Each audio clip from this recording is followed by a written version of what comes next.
Welcome to the Chanee Roby Show, Football 101 edition, and we are going to talk about the Super Bowl that's coming up. But before we get to the Super Bowl, we haven't talked to you in a while, and we're going to recap on college football, the Bears, and then we'll get into the Super Bowl. Hey. Hi, how are you doing? I'm good, Mr. Terrence. Thank you, Miss Chanee. Mrs. Chanee. Yes. So, Listen, yeah, no, I know, yeah, I agree. So, I want to do a quick recap and then we could talk about where we are with the Super Bowl. To do a quick recap, so the first thing I'm sure everybody wants to talk about is the Bears. I will say, as a person who watched the Bears game and watched a very unbelievable finish to the regular play of the game, it gave a lot of hope to Bears fans. It's unfortunate that they came up on the short end of the stick, but I think the optimism for the Bears is really high now, and the Bears fans really appreciate what's going on, and they're more motivated, and they realize that there's a higher bar, and they left a win on the floor. They're going to have to adjust to that, and they're going to do it. I think Bears fans, honestly, you're in good shape. You're in good shape. We'll see what the draft and free agency does, but that's the way that you adjust and build off a great season, which the Bears had. The national championship game between Indiana and Miami was very exciting. I can hear you screaming. Very hard fought game. As a Miami fan, I will give full credit to Indiana because they pulled it out. They created plays, they created points for them that helped them in the end. And even if Miami tried to make a comeback, they had accumulated those points. And so it was a great game. So it was a great time football, and we've dealt with that. Everybody's kind of let the dust settle from that a little bit. So then we can talk about the Super Bowl. And you know what else I want to talk about? You just made me think about.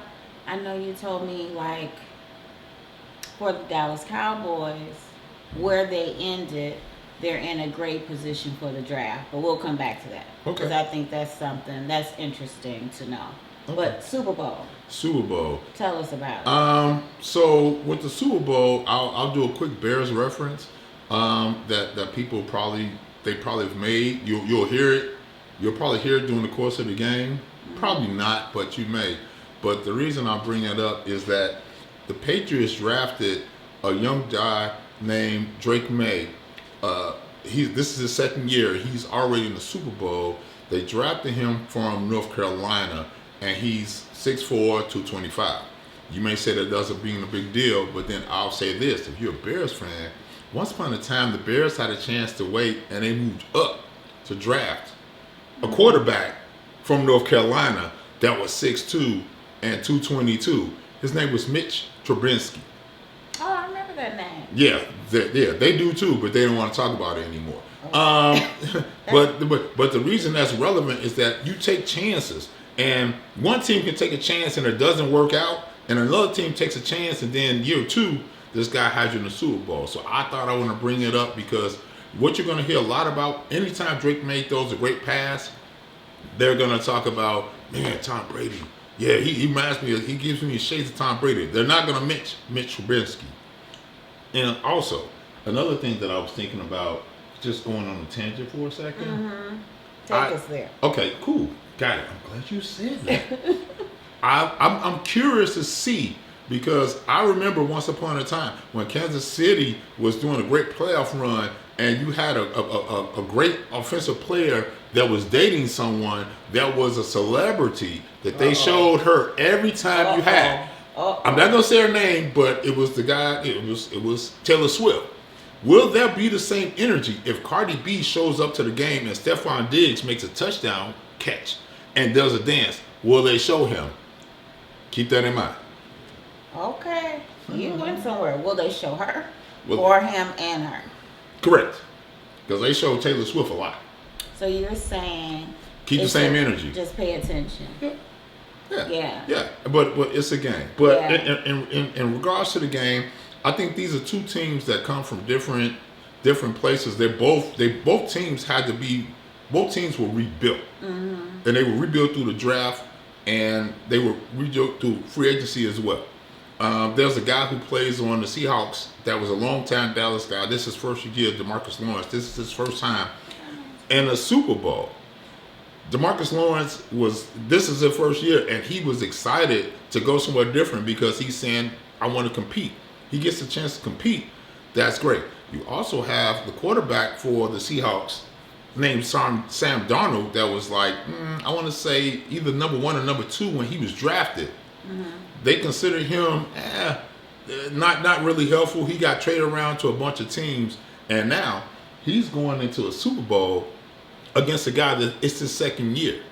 So you have a high level of competition that's going to take place, and there's a lot of unknown factors because both of these teams, unless if you're in the Midwest, you don't see them play that often unless they're playing like a regional coverage or they're playing the Bears.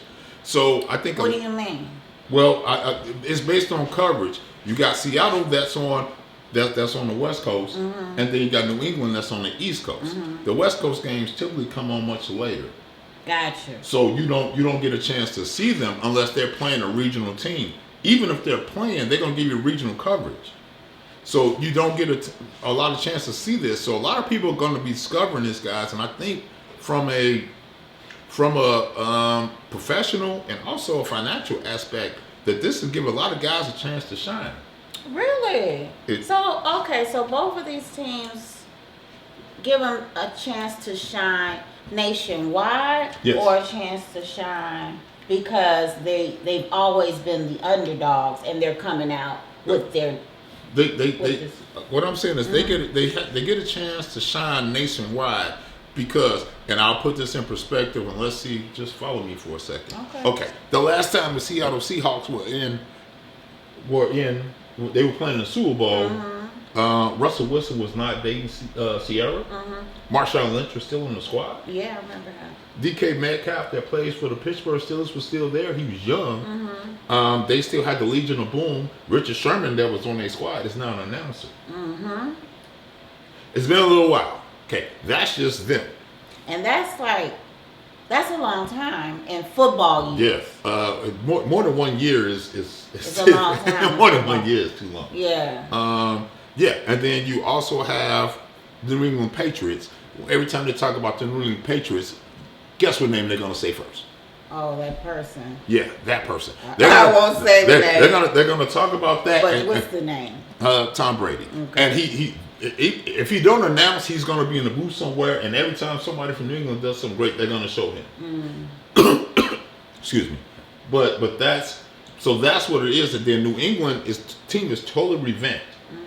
The last time most of the players, the head coach from New England played for New England the last time they went to the Super Bowl. What? The head coach Mike played Vrabel. for Yes, them? correct. Yes. Oh, I never heard that name. Mike Vrabel. Yeah. You kind of keep me in school. Thank you. I try. Yeah. I carry my vowels pretty well. Thank you. Yes, you do. All right. But so he's been there. He's seen it, and for him to come back and coach and get them there with a second-year quarterback, and their team is relatively young. They have Stephon Diggs that's been in the league and a great receiver. That's he's getting older, but so this is his chance to say, hey, I get an opportunity to go to the Super Bowl. Sometimes you can't take it for granted. To give you an example, the '85 Bears went to the Super Bowl. Everybody thought it was going back. Here we go. All right. So it can be quick, and you have to embrace and enjoy it. So I think it's going to be a lot of battle of wills. And looking at the stats, I saw that the quarterback from New England actually has more passing yards than the quarterback from Seattle, but Seattle has a very nice wide receiver, and they also have a very nice running back that's doing well. And the running back for the Patriots is a rookie from Ohio State. Okay, so the Seahawks have a defense. Correct. The Seahawks are known for their defense. The Patriots are kind of known for their offense. So this is gonna be a good game. Yeah, it's what they call it when the rubber meets the road. Yeah, it's gonna be a lot of good. Like yeah, and it's plays and execution. I think it's gonna be a well fought game. Both teams don't really know each other because One's in NFC, Uh-huh. and the other is in AFC. All right. You are correct. Yes. Correct. So they may have played during the season. I'm not sure. But normally, when AFC teams and NFC teams play each other, it's just once, and they may play once every couple of years or whatever. So you can see the difference. But I think from a certain level, there's going to be competition that nobody's expecting because again, most people haven't seen either team, so they're kind of excited to see how it plays out and how it adjusts and how each team adjusts to it. So it's a great chess match, and I think it's something that people are looking forward to that they just haven't had a chance to really embrace because you figure it's the normal teams you see, you kind of know the players already. On this team, people are going to be going online trying to Google who some of these players are. But here's the chance for those players to not only respectability, but also help their financial future. Hey, this was really great information. You really know this stuff. A couple of things. So talk about the draft. Oh, the draft. Okay. So with the draft, the way the draft is, you have different bowls that are going. You have young men that Bowls. Bowls. I mean, I think I kind of know the orange bowl and the. Yeah, well, I mean, the orange bowl is one of them. Maybe a McDonald bowl. They make up a bunch of them. It's a tangerine bowl. Make your own guacamole bowl. They make them up. Yeah. It's all about sponsorship. Okay. So, but those are opportunities of players that are getting ready to leave, and go and look to see if they can further their career, go to the NFL, a chance for them to exhibit themselves. You also have like what you call a senior bowl. The senior bowl is where all the guys that are seniors play in an all-star game, a control all-star game, with a chance to control their potential future and showcase what they can do. So you work hard in all of these things because you haven't even got to the combine yet, and that could be another story. But the combine is basically where you do physical exercise. We watched that before. It's always going to be on. Yeah, it was cool to watch. And it's in Indianapolis. Okay. So they have these bowl games where they have you exhibit your skill set and they run you through different drills. Those things can help elevate you in the draft. People may not know about you, but then they might get more interested in you. So it's important to just at this point in the stage, you want to just put your best foot forward and go all out. What you hesitating for? Because typically everyone's NFC, AFC, everybody's watching that. Yes. So whenever you have a combine, the coaches from there are coaches from every team. They go down to the combine, and you have scouting or development squad, and they'll go down and they'll pay attention and look and see what they see about a certain person. Everybody's taking notes, but now you can tell people, hey, who should I draft? And you can get somebody that's a one-off, and you can be excited about somebody, and then another team sees them too, and then they snatch them. So the players' point on the draft is showing what my skill set is and showing how I can fit in. The coach's job is to evaluate that and then decide where they want to select you. But where you start is not necessarily where you finish. Okay. So the coach's job is also, maybe not. So you have your defense coordinator, who's like the coach of the defense, and your offense coordinator, right? So they're like the trifecta. They see the holes, and they're looking for future holes too. They are doing that, but then the benefit that they have is because football is such a sport, and you got a lot of grown people who do you got a lot of young adults that are going into adults that will eventually become full-grown adults. You have position coaches. I know, right? You got adults that will be. Come on, break that one down. Because at 18, you think you can adult. At Gotcha. You can say you're 21. I can go get this from the store, but you being 21 don't mean you're a full adult. Gotcha. You know what I'm saying? You just passed the bar. Now. Your license just changed. All right. So that's what I was saying. So thank you for allowing me to have that clarity. You got adults, but you got full adults. Yeah. It's a difference. You come. I'll give you an example. You come in the league and you're a rookie. When you come in, sometimes a guy could come in as a rookie and be, let's say, 6 feet, 220 pounds. All right, he comes in as a rookie. They like, yeah, we want you to play a different position. You look at him, he's 6'2", but he like 255, 260. They feeding him, so they making him bigger and bulking up because it's what you was doing in college. Yeah, it's a little bit different here, you know. But that's so. Essentially, what the players are doing is trying to increase their draft stock and put themselves in positions. And sometimes you can get drafted by the right team in the right scenario, and those things can pay off for you. Sometimes you can get drafted and everybody got all the hopes on you, and you just can't deal with it. So, I mean, that's the truth. Yeah, that's something. That is something, and it's real, and we see it. Yeah. You know. The last. Okay, I'll give you an example. Bears fans, bear with me. Justin Fields was highly touted as a quarterback coming out. Everybody had faith in him, but they didn't put all the weapons around him. And then when time came up, they gave up on him and said, "All right, cool, you can go away." They went back and did a redraft and then drafted Caleb Williams. And they had already been through Mitch Trubisky. So it's not where you start, it's where you finish. But in the same token, you have to be in the right system, because if you think about most of the people that have been, hypothetically speaking, well, not truthfully speaking, have played in the Jet system as a quarterback, you just don't look good. And then you go somewhere else like Sam Darnold, and now you're in the Super Bowl. So now, I want you to go back to draft, though. Got it. So, what you just laid out really goes into my next question. Got it. And I touched on it in the beginning when I said, I remember you you said to me, I'm optimistic about the Cowboys season because they get a high up draft pick. Yeah. So what I was saying in relation to that, thank you for circling back to that. That's great. That's a great point. So initially, Dallas has their own first round pick.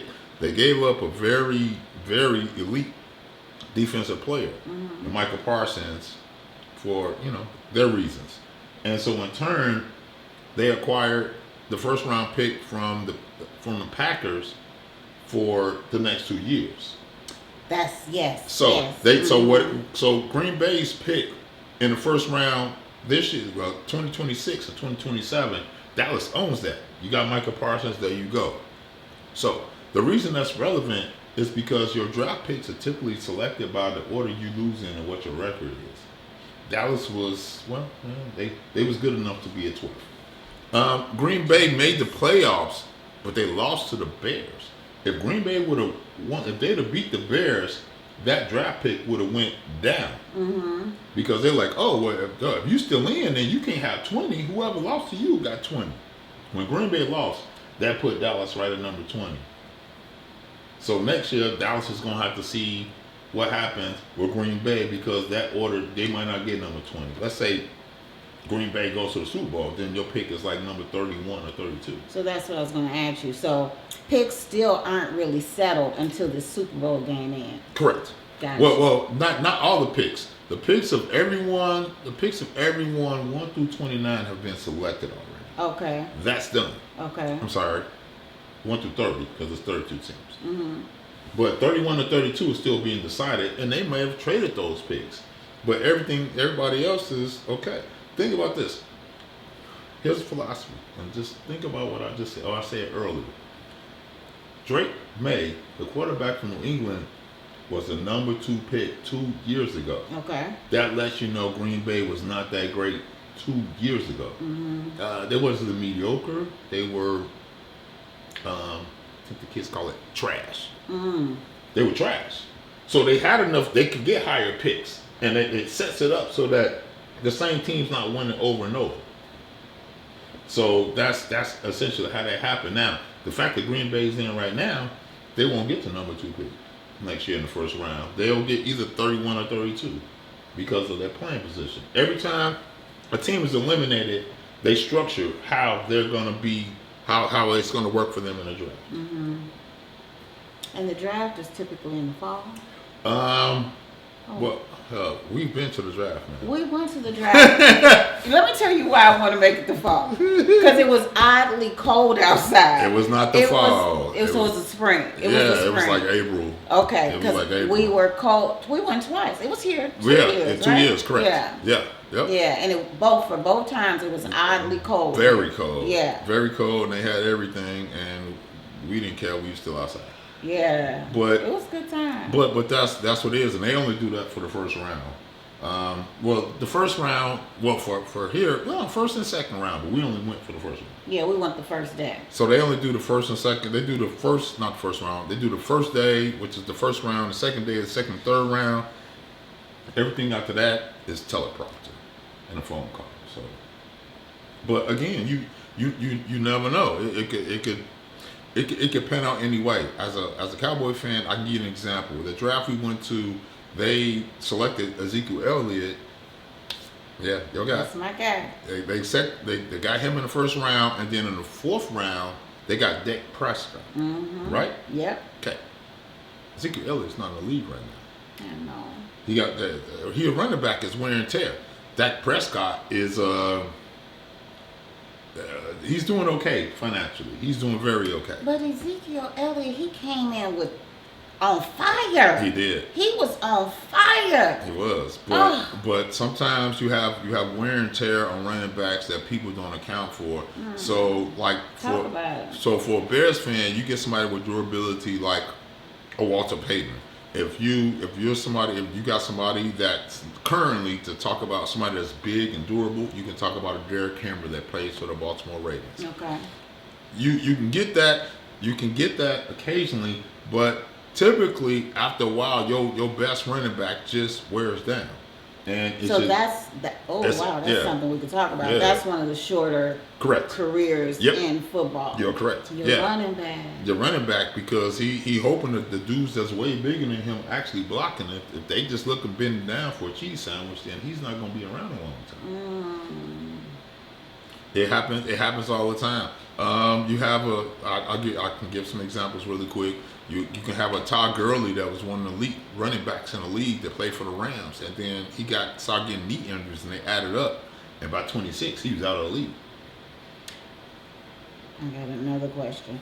So are there contracts different, like running backs, or all players is just based off how great they are? No. Your contracts are negotiated based on the toughness of your agent, but depending on your position, there might be clauses, and teams just do different things to different players. It just depends on who the player is, but they have different clauses. You can have a clause that says, all right, well, I'm gonna pay you this is your guarantee. I can give you a 3-year, just give an example, I'll give you a 3-year $60 million deal, but only 40 of it is guaranteed. 40 of it's guaranteed, you'll get that 40. Now, you can have stipulations to say, hey, if you're a running back, if you get over 1,000 yards, then I'll add another $1 million. If you get over 1,500 yards, then I'll add another $2 million. If you make the Pro Bowl, then I add $5 million. They have those stipulations, and it's a motivation to be like incentives. Correct. Right. But players don't want that, because the only thing you really like to hear is guarantee. Yeah, what are you paying me? What am right. I gonna see? So yeah, you can be a very nice running back and having a phenomenal season, and then suddenly your star quarterback gets hurt. And now teams are like, yeah, they can only run the ball, so we're gonna stack the box. I'm sorry, stack the box means that the defense comes against the offense, and they give more people. They deal with more people than the offense can block. So if you typically you're gonna have 5 linemen. Let's say you got a tight end, that might be 6. Your receivers might not block. A team may say, well, if you can't throw, then we'll just come up close on the receivers, and then we'll bring everybody up, and we're gonna force you to run. Because before the Bears had a quarterback, I was gonna ask you that. Before the Bears had a quarterback, that's all they did was they called stack the box. Stack the box and say, listen, we're not scared about you throwing the ball. We dare you to run. We're attacking right now. If you can't adjust to that, well, you can get a first, a second, a third pick in the NFL draft. Happens all the time. The team that got rid of Derrick Henry got Cam Ward from Miami, because they was like, well, we're not gonna pay him to run because we're not doing well, and they got him there. He's not doing well. So the team that he went to, Tennessee Titans, they have either the number 1 or number 2 pick. Oh, really? Yeah. Okay. Because you have teams that do what's called sometimes teams do what's called a fire sale. I've heard you say that before. A fire sale means that, hey, listen, everybody who's costing us a lot of money, we're not really doing well. We just gonna start over, or we gonna implode. Switching gears really quick. If you don't know what a fire sale is, Google the Bears. I'm sorry, not the Bears. These and all the trades they made. The last time we went to a Bulls game, none of those players are on them right now. Wait a minute. None of them. We just went to a game in December. I know. Yeah. Yeah. Wait a minute. Yeah. None of them. Wait a minute. None of them. None of them. None of them. We just went in Vukovic December. gone. What? Kobe White gone. So they had a fire sale. The guard from U of I that was an All-American gone. They got some people and then sent them out. Listen, the people that play. It is February. Yeah, I know. This just happened. The Bulls made. I think they made 5 trades since Saturday. If you go to a Bulls game, the players don't know each other. They're gonna be like, "Hey, how you doing? What's your name?" I digress. This is the middle of the season. They gotta get to know each other. It's a trade deadline. Wow. Yeah, I know we switching gears and we did, but that was interesting. But that's it's a fire sale. People like, yeah, we can do it. That's something to know. Thank you for sharing that. Wow. Yeah. So our fire sale, they were traded or they got paid out? Or? Well, you switch it out. I mean, it's trades and everything, but like a fire sale is basically. I'll give you an example. Dallas acquired a defensive tackle named Quentin Williams that was an All-Pro. That is an All-Pro defensive tackle in the middle of the season. The Jets because the Jets were just not doing well. They knew we got to pay him, but we're not doing very well. So they let him go. Okay. They had a guy that they drafted 2 years ago that was an All-Pro and a second team All-Pro named Sauce Gardner. They knew they weren't gonna be able to pay him because they're not doing well, and after a while he gonna want more money because I'm doing my part, but y'all stinking it up. We need to start over. They traded him, so they tanked the season. Tanked. When you tanking the season, that means that you're basically saying, you know what? We ain't gonna do no better than what we're doing. Let's cut our losses because when you draft new people, you pay less to the draftees than you do the people that's already in the league. So they kind of stay in the moderate zone because they're working for their draft number. Yeah, because they've already they're working to lose. Got you. That is what because they know they're not going to. That's what tanked means. Gotcha. They're working to lose, and you're trying to lose as quick as you can, and hope for the best. Wow. But football is really interesting. Yeah. And I you got me stuttering. I really enjoy hearing you speak on it because you know so many different parts of it. Like you know about the operations, you know about what's happening on the field and the people inside. So it's really interesting to know these things. So as we get ready for this Super Bowl on Sunday, you told us what to expect, but do you see which, with one having great offense, the other having great defense, is there one you're leaning towards in the end? I would say what's going to be interesting to me is seeing how Seattle's defense plays against the Patriots. The Patriots, Stephon Diggs is a veteran, so he knows a lot of little different tricks. And Seattle defenders may be a little younger, so when you're older, you learn certain tricks. Or I made this. He can make a read or see something different. I think the key is how much pressure and how much if you're going against a second-year quarterback and you got a veteran defensive line, how much can they disrupt what he is? Because if it's his second year, he really hasn't seen everything. He's just seen what they've thrown at him, but he hasn't seen everything. So what coaches do, they have film sessions, and both coaches, offense, defense, all the position coaches, they're going to have film sessions with everybody and explain that any subtle motion, you need to understand, oh, he did that. Oh, I saw that. And you got to make an adjustment. So it'll be interesting. I think Seattle's they're gonna try to disrupt. Drake makes just his flow and everything, and then he's young guys, and then for Seattle, they're gonna feel like, well, yeah, we number one seed, we're here, but you can't rest on those laurels because they got work to do. Yeah, you got work to do. Just because you're the number one seed, the other team's not gonna show up and be like, oh yeah, well they're the number one seed, let's just bowl over. They're not gonna do that. They're gonna look at everything you're done, and then they're gonna go back to Sam Darnold in the Jets, and they're gonna be like, yeah, we remember he can figure this out. And they're gonna use a lot of different things and disrupt. It's gonna be a chess match, and to just see who takes advantage of it. So it's not like it. I don't think neither team really has a home advantage. But I think it's just going to be a well played out game. And it's going to be something for a lot of people to see because, honestly and truthfully, unless you're strictly a New England fan or you're a Seattle fan, you really haven't seen these teams that much. Enough to be able to break it down and analyze it. Like if you're from the Midwest and you want to talk about the Vikings or you want to talk about the Packers. Or that type of thing, because we see them. When you play a division squad, you play them twice a year, so you see them enough. When you play a squad once every couple of years, I mean, if you know, but so it's gonna be good.